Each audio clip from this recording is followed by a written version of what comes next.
Embattled pastor John Paul Miller, who already made headlines after his estranged wife Mica died last year, has just been accused of sexually assaulting a 15-year-old in a bombshell new lawsuit. And this comes as he's already filed lawsuits of his own against protesters, as well as allegations that he tried to bribe one of the people he was suing. There is clearly a lot to discuss here, and we're going to bring on the former attorney for Mica Miller, who represents some of the parties here, to get more insight into what's going on. Welcome to Sidebar, presented by Law&Crime. I'm Jesse Weber. What an update we have for you in the continuing story of John Paul Miller. Now, we know that this South Carolina pastor really was thrust into the national spotlight after the death of his wife, Mica Miller, back on April 27, 2024. She was found dead from what authorities have confirmed was a self-inflicted gunshot wound. Her body was found in Lumber River State Park, about an hour away from Myrtle Beach, where the couple lived. On that day, her whereabouts were captured on security cameras as she was seen leaving the home, going to a pawn shop, buying a gun, going to a gas station. And then in her final moments of life, Mica called authorities to ask if her phone could be tracked so her family would know where to find her. Really, really sad. And the attempts to reach her were unsuccessful. And after her body was discovered, investigators located Mica's car, and inside they found a Sig Sauer handgun case in the passenger seat, a box of ammunition in the center console. There were receipts that were also discovered that corroborated the timeline of her movements that day. And just a few hours later, the Sig Sauer was found in the water, and authorities were able to match the weapon's serial number to the box that was found in Mica's car. Now, at the time of her death, it wasn't immediately known what her cause of death was. The medical examiner's office would release their findings just a few days later. But nonetheless, just one day after the shocking news of her passing, Pastor John Paul Miller, the estranged husband of Mica, made this announcement to the congregation of Solid Rock Church. I got a call late last night. My wife has passed away. And it was self-induced, and it was up in North Carolina. Y'all knew that she wasn't well mentally, and that she needed her medicine that was hard to get to her. And as arguably strange as that is, and it was reported that he told congregants not to talk about Mica's death, to be clear, authorities have confirmed that he was not involved in Mica's death, that he was hundreds of miles away in Charleston at the time that Mica died, and there was no indication that he is being investigated or was investigated in direct connection with Mica's death.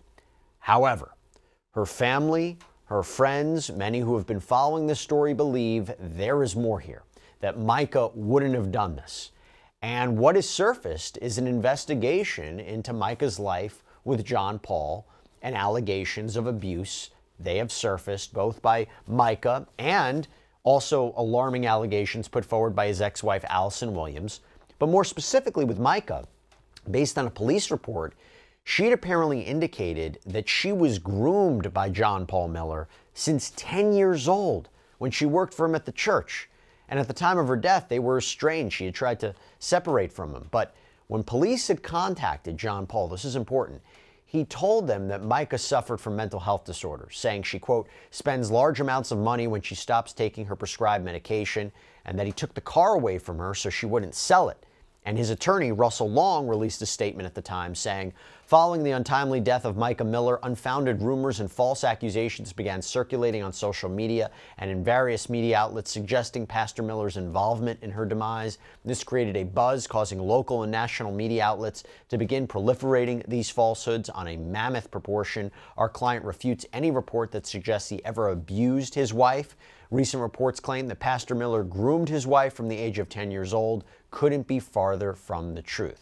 This is obviously an explosive lawsuit that we're talking about in the John Paul Miller case. And when you think about litigation, when you think about personal injury stories in particular, I've said it before, I'll say it again, having a great attorney in your corner is so important. And that is why I want to shout out Morgan & Morgan, America's largest personal injury law firm, our great partner and sponsor. I mean, they have over 1,000 attorneys, and their track record, listen to this, Past few months, Morgan & Morgan secured a $29 million verdict for a bicyclist in Philadelphia, a $2.7 million verdict for a car accident victim in Florida, and not to mention $5.6 million for a car crash victim in Georgia after insurance offered that client $0. And even if you think your case isn't worth millions of dollars, why not start a claim and fight for what you deserve? And Morgan & Morgan makes it so simple. You can start a claim from your phone in just 8 clicks. So if you're injured, you can easily start a claim at forthepeople.com/LC Sidebar.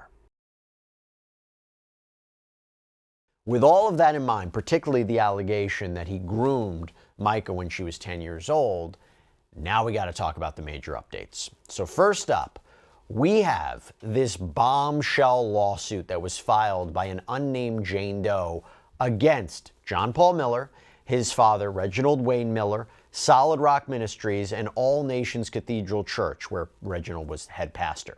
Now, this was filed out in South Carolina, and she claims that John Paul Miller raped her when she was just 15 years old, and this was back in 1998. And then she claims he sexually assaulted her again in 2023. Now, I'm going to get into the specific claims in a little bit, but let me just read you the opening paragraph of this complaint. It reads, quote, "For years, John Paul Miller and Reginald Wayne Miller, also known as Reginald Wayne Miller, have presented themselves as devout religious leaders. They built their reputations in the Myrtle Beach community and beyond as men of faith, dedicated to spreading God's word and training future church leaders. But this image was a lie. Behind the religious facade, John Paul Miller and Reginald Wayne Miller engaged in sexual abuse and predatory conduct, often targeting minors. They used their positions of power to manipulate and exploit vulnerable victims while concealing their actions from the public. Upon information and belief, this deception has shielded them from law enforcement scrutiny, allowing their misconduct to continue unchecked." So when she claims upon information and belief, she doesn't really have the definitive proof of that, but it's something that's based on what she's seen, based on what she's been told. She believes that to be true, but this is something that she will probably try to get more evidence about during the course of the litigation. And the reasons, by the way, the entities and Reginald are on the hook too is because Jane Doe alleges that these religious institutions had a duty to ensure that their employees or agents would not exploit or abuse children. And according to her, they failed. Quote, "These institutions were not created to only serve God, but to further Miller and John Paul Miller's predatory behavior. The churches and the related entities operated without adequate protections for minors, creating an environment where abuse could thrive. Upon information and belief, this was not accidental. It was part of a calculated plan to groom victims while simultaneously gaining the community's trust and financial support. RWM," this is again Reginald, "had personally engaged in sexual misconduct before 1998. He knew his son was engaging in sexual misconduct. This was the proverbial fox guarding the henhouse. RWM did not institute any type of safeguard over the dangers posed by JPM, or RWM had complete control over the church by virtue of the bylaws, which left him in complete control of the church without any oversight by anyone else. Though he was in control, there were other leaders of the church who could have intervened to protect minors at the church. They did not. They ceded complete control to RWM, who allowed his son, JPM, to have free reign over the church and the minors of the church. This church was JPM's sexual playground. Leadership at the church, including RWM, could have undertaken something to protect the minors at the church from JPM and any other predator, including RWM. They did not."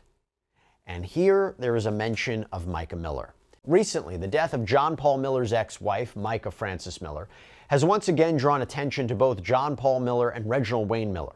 Mica Frances Miller's relationship with John Paul Miller was deeply troubled. Upon information and belief, it exemplified the power and control he exercised over women in the church. The defendants, both individually and together, have built, maintained, and concealed a system of sexual misconduct that harmed numerous minors, including plaintiff Jane Doe number 1. Okay, so now let's get into the alleged incidents here. So we're going to first start with the one from 1998. Again, when she says she was just 15 years old and JP was apparently 19. Quote, "On or about July 19th, 1998, a Sunday morning," so very specific. Actually, what you're about to hear is a lot of specifics. "Plaintiff attended Cathedral, formerly All Nations Church. Plaintiff initially intended to attend Sunday school with her grandmother, but changed her mind and instead went to the church building where she intended on going to her grandfather's Sunday school class. The classes had begun and the doors were shut, and Jane Doe number 1 wasn't aware which room he was in, so instead of interrupting classes, she entered the main church sanctuary. JPM was playing the piano, and another band member was strumming a guitar. Upon noticing plaintiff, JPM engaged her in conversation. At some point, plaintiff stepped away from the sanctuary and walked down the hall to the restroom. When plaintiff exited the restroom, she encountered JPM standing near his father's office door. JPM called out plaintiff's name and initiated a seemingly innocent conversation, inquiring about a mutual friend's recent absence from church. Without warning, JPM forced plaintiff inside his father's office, shutting the door behind him. JPM immediately became aggressive, physically overpowering plaintiff and forcing her against the wall. Despite plaintiff's struggles and verbal pleas for him to stop, JPM ignored her and forcibly moved her out of the office, down the hallway, and to a door that led outside to a grassy side yard of the church where JPM's truck was parked. JPM then forced Jane Doe number 1 into his truck, and that is where he raped her. At the time of the assault, plaintiff was a virgin, and she claims afterward that she was filled with shock, shame, fear, that she suffered from the effects of trauma, depression, that she claims she repressed what happened to her until 2023 when she claims she was assaulted by John Paul again. So this actually is important. It goes to the idea of why didn't you report this earlier? So the complaint explains that at the time, John Paul in 2023, he was this high-ranking pastor, and she ended up running into him in Myrtle Beach while she was with a friend. And the complaint reads, despite being in a public setting, JPM leaned into Jane Doe number 1 as if to hug her and shoved his hand down her pants, touching her genitals without consent. Plaintiff immediately recoiled and tried to brush it off and moved his hand because she didn't think her friend noticed and she was scared. About 30 minutes later, Jane Doe number 1 and JPM had a heated argument about him using the title of pastor and using scripture to justify sexual misconduct. In response, JPM cited scripture telling plaintiff, "No man is without sin and temptation. God understands that." And she explains that shortly after this alleged assault is when she found out that Mica died. Now, she is suing under 5 causes of action here. So first up, negligence, gross negligence, and recklessness, namely that the defendants had a duty to prevent Jane Doe from suffering harm at the church, especially according to Jane Doe, when Reginald and others knew the danger that John Paul presented, and yet John Paul ended up exploiting and assaulting her. That's the allegation. In other words, they failed to protect her from foreseeable harm. Foreseeability is a huge component in negligence cases. And there was also a failure to implement a system of protection or train employees or warn of the known dangers and so forth. Second, we have a claim for civil conspiracy, so namely that all the defendants engaged in a deliberate, concerted effort to conceal, suppress, and enable the alleged sexual misconduct of John Paul Miller, including allowing him to maintain a leadership position, refusing to report him, and suppressing evidence against him from coming out. That's the allegation in point 2. Third is for assault and battery. So assault, meaning John Paul allegedly threatened and intended to harm Jane Doe on multiple occasions, and the battery is that he allegedly inappropriately touched and violated her. 4, we have the claims that all the defendants recklessly or intentionally inflicted severe emotional distress on Jane Doe, that this conduct was extreme and outrageous. And then finally, we have 5, violation of the South Carolina Unfair Trade Practices Act. So the argument here is that the defendants misrepresented themselves to the public as organizations that provide a safe and nurturing environment for children, when, according to her, in reality, they are not. That they created a false impression that they have the proper procedures in place to protect children, but they don't.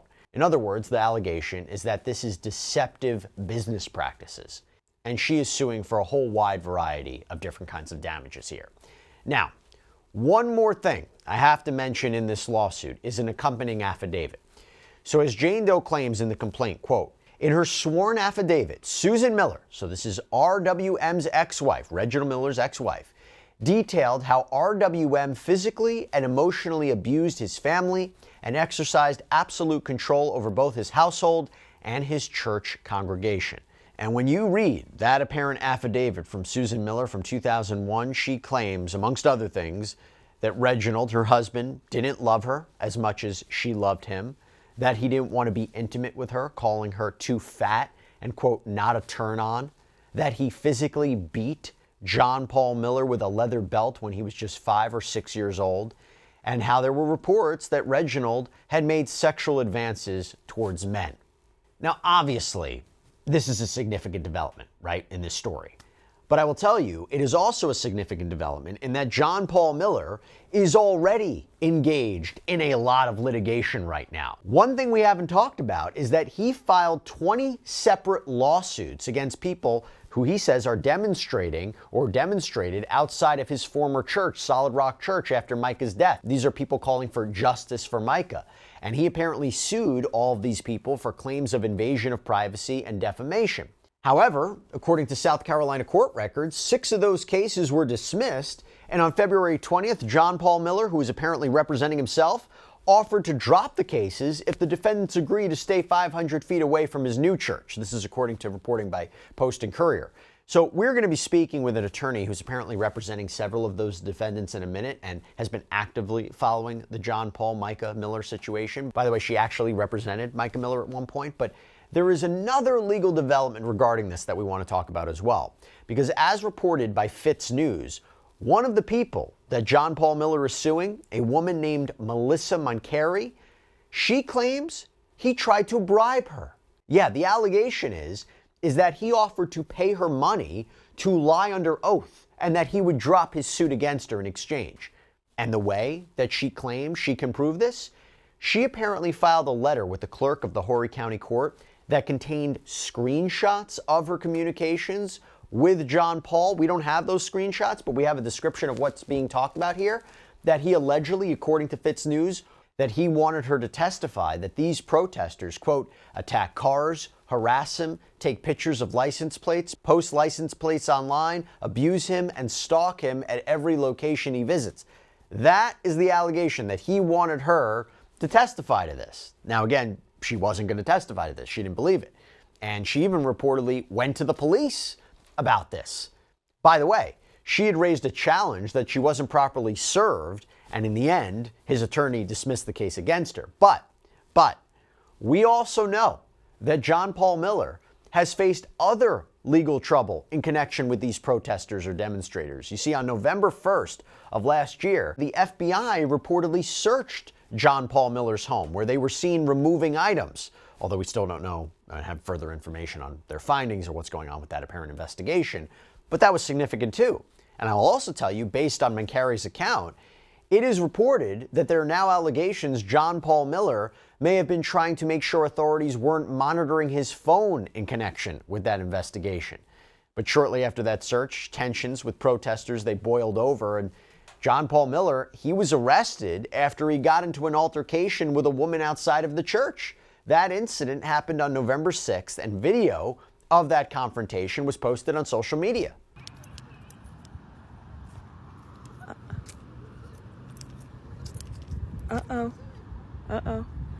Y'all. What's going on?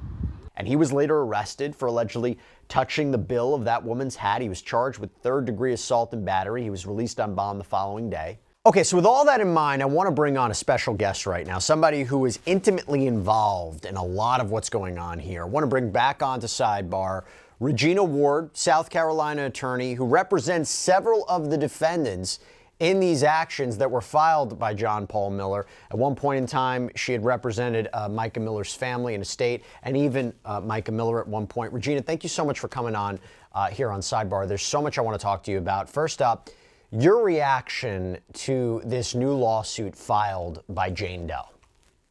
Yes, actually, we've been getting some phone calls from people who have told us, when I say us, it's me and some other folks too. I'm not speaking on behalf of FBI. A lot of people are misconstruing that, but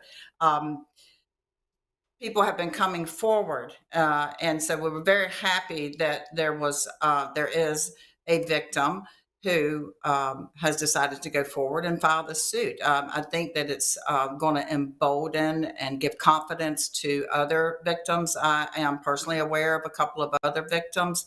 As you notice on the document, it's a Jane Doe number one. Normally, if we're suing on behalf of Jane Doe, we just say Jane Doe or John Doe whenever we file something. But I think that Mr. Hood just did a fabulous job in the pleadings, and very I don't like to use the word happy because it's not under happy circumstances, but I am very thrilled and happy to see that this has been initiated and started. Are there statute of limitations issues? You consider this to be a claim from about 1998, assault and battery. There's negligence claims. There's also a violation of state law, a state statute. Is there a statute of limitations issue with this claim? Well, that's part of the reason why Attorney Hood, who wrote the document or wrote the pleadings, went ahead and addressed that. There is case law on point that, basically when a statute of limitation begins to run is when you actually know that, you've been harmed by something, or you should have known. Even if you don't know, actually, if you should have, the circumstances show you should have known, then that can actually start the statute of limitations. However, there is a case on point that's cited in the paperwork that talks about, repressed memories and things like that. So if you don't have a memory of that event as being alleged here, then there is case law on point that says that the statute of limitations doesn't run until that memory has been recalled. So that would be from 2023 when she claimed she was sexually assaulted by John Paul Miller again. Yes. And so when that happened in 2023, obviously that's, within a couple of years, most types of lawsuits have about a 3-year statute of limitations. Some have 2, some have 6. It just depends. But generally speaking, these types of cases have about a 3-year statute of limitations. So with that recent event, that certainly, the filing is certainly within the statute of limitations. And so then the attorney was going ahead putting it out there that, yes, he recognizes the other event was at a prior time. And so that would have been the very first motion that, any defense attorney would have filed. So he just went ahead and put the brakes on that right away by citing a case law that's right on point for that. And I appreciate you mentioning, in that complaint, they talk about victims and Jane Doe number one, seemingly anticipating that there could be more lawsuits down the road. Absolutely. Big part of this case that I wasn't expecting. I mean, I don't think none of us were really expecting a lawsuit like this, but the fact that Reginald came up so much, and even included an affidavit from his ex-wife from back in 2001, where she made a series of allegations against him. Do you believe that he should be on the hook in this lawsuit, and what role does all of those past allegations play in this? Yes, I absolutely think that he should be on the hook for that. He basically, Mr. John Paul Miller essentially assumed the shoes of Reginald Wayne Miller back in the day when he was, the pastor and so forth. So he actually had been convicted and, of a felony, done some time. And also there had been many allegations of his impropriety, within the church and so forth. So whenever you look at the church itself, I know that everyone looks at it like both of the Millers are the church. They're, somehow it's just all them. I may have a tendency to somewhat agree with that, and that's been addressed in the pleadings too. But essentially, if you take it for a moment and put it in a different situation, let's say that it's a whole different church, and these two pastors were, I apologize, I really don't want to call either one of them a pastor, but these two defendants were working in that same environment, like a school with children and so forth and so on. The people who are in charge of whatever church or organization they would work for would have been held accountable for bringing in these types of people who have a past history that could, present some sort of potential for harm for children. And so the organization, a business, an employer, whatever, if you bring in people that may that have a history and a tendency to harm other people, and that organization can be held accountable for that. Now I have to ask you about these 20 lawsuits that were filed by John Paul Miller against people he claims were improperly demonstrating outside of his church. What is the status of those lawsuits? What are his main arguments that he's making? What are his main claims? Yeah, thank you. So let's get the numbers straight. It's actually 33 whenever you add in the two, cohorts is also filing on his behalf. So it's a total of 33 of those. Some were for restraining orders only. Some others were for actual like damages in terms of stalking, harassment, his allegations, and that he's lost money and income and so forth on that. So the status is a lot of them started getting dismissed. And then the first one that was actually well, I shouldn't say the first one. There was one earlier that went to court, and it was granted, but those were a little bit different circumstances in that particular case. But generally, all of the other restraining orders were filed specifically against what people refer to as protesters. I really don't like to call them protesters. I think they're demonstrators. I think they're supporters of survivors and so forth. But anyway, that's what they've been referred to. So he's filed multiple actions against them, both for restraining order against them to keep them away from him, and the second one, some of them have been served with a general damages suit. And his claims are what? Invasion of privacy and defamation. You don't believe that those are viable claims? Because you represent several of the defendants, right? Yes. I actually did go forward on a trial with him in the first restraining order that was against what we call the protesting group, I guess it would be, and I won. So we got that taken care of. Once that happened, it set off a chain of events after that where Mr. Miller started dropping other suits. I had offered up, hopefully to help some other people who might need my help in that situation. So he started dropping those after we had that first victory.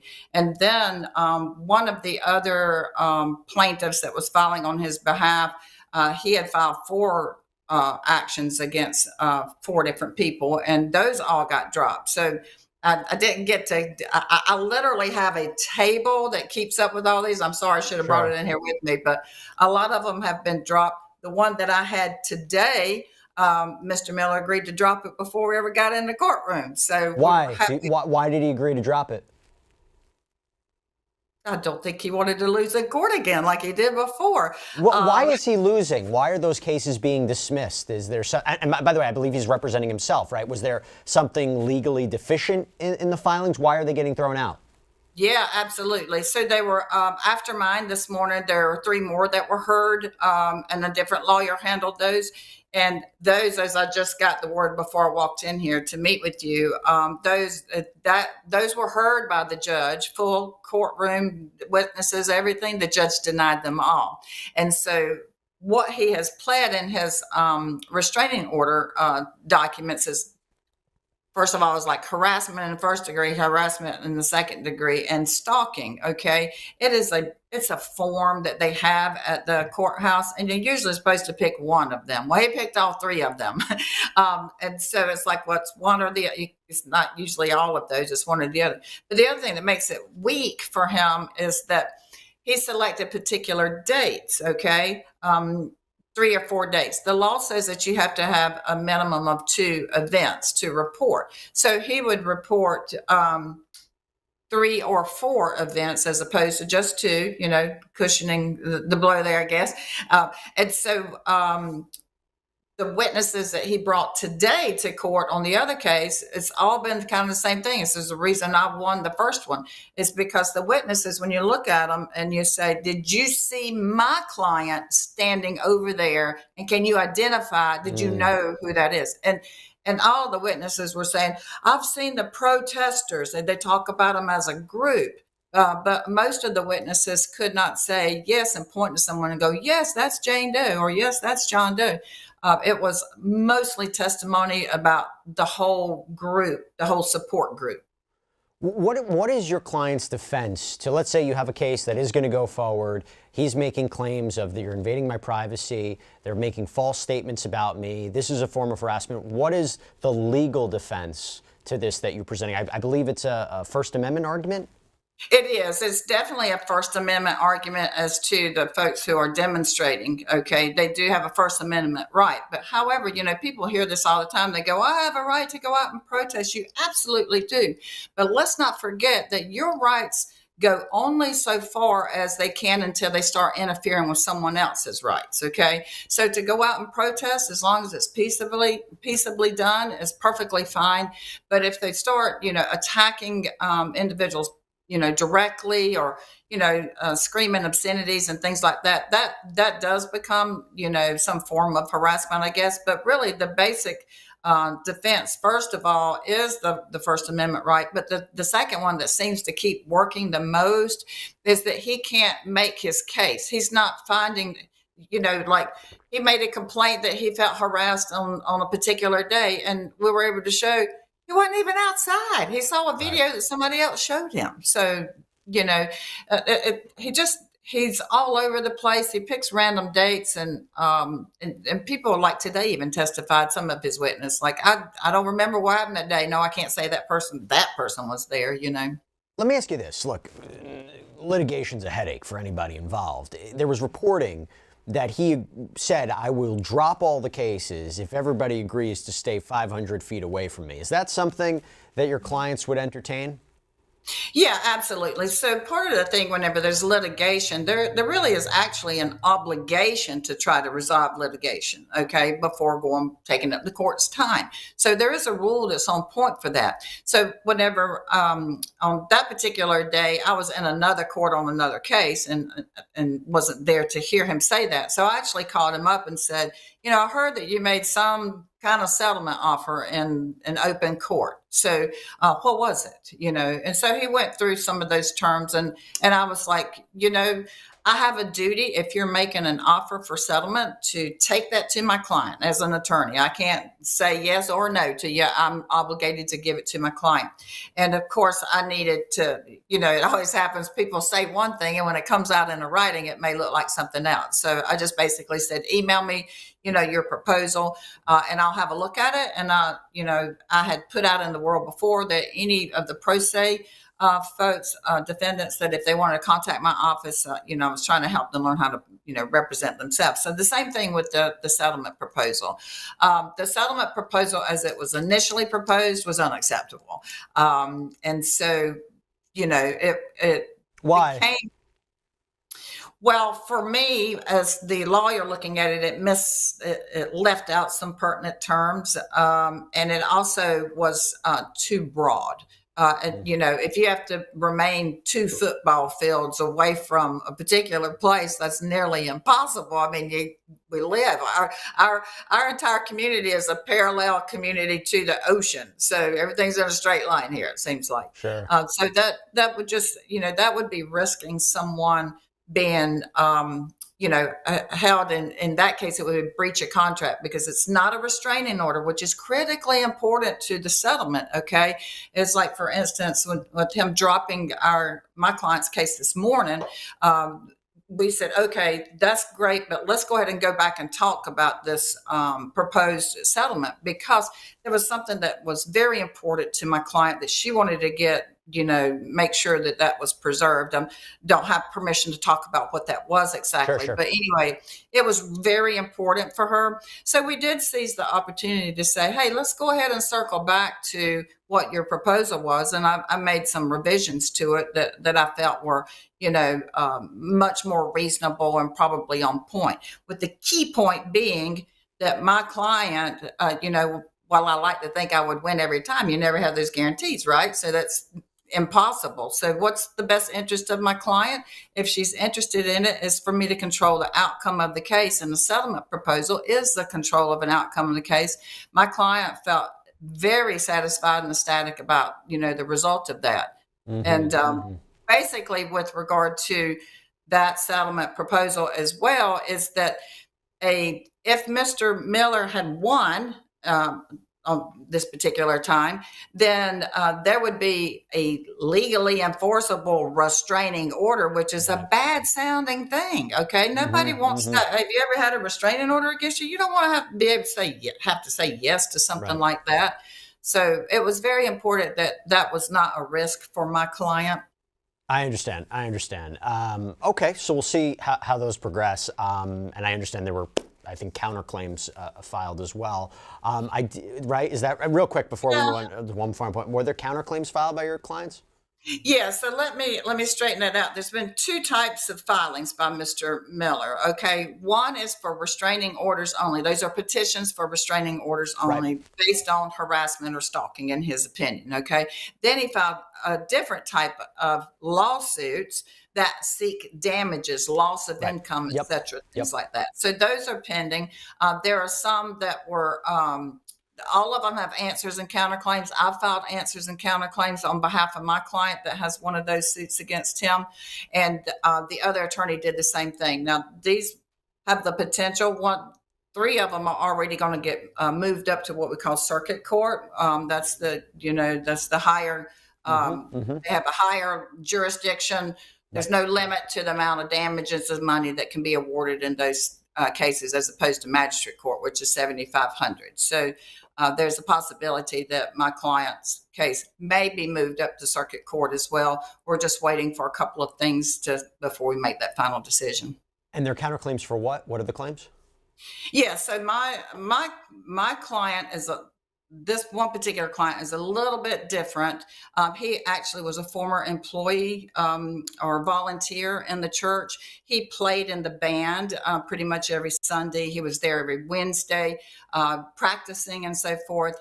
He and his wife both. His wife was involved in, the Sunday school ministry and providing daycare and things like that for churchgoers.